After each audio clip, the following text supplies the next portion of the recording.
Mabuhay! This is Teacher Era and welcome to our tutorial video on how to write the cursive letter D. Sa pagsusulat ng cursive letter D, magsisimula tayo sa blue line sa taas. Gagawa tayo ng maliit na curve. This is our first stroke. 1, 2, iikot, 3, and 4. Sa maliit na letter D naman, magsisimula tayo sa blue line sa baba, papunta sa red line. 1, tapos babalik. 2, 3, hanggang sa blue line sa taas, and 4. Isa pa, malaking letter D. 1, 2, 3, 4. Maliit na letter D naman.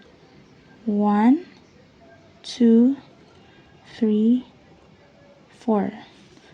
Practice pa tayo. Isa pa. 1, 2, 3, 4. Maliit na letter D naman. 1, 2, 3, 4. Isa pa. 1, 2, 3, pataas, and 4. Maliit na letter D naman. 1, 2, 3, 4.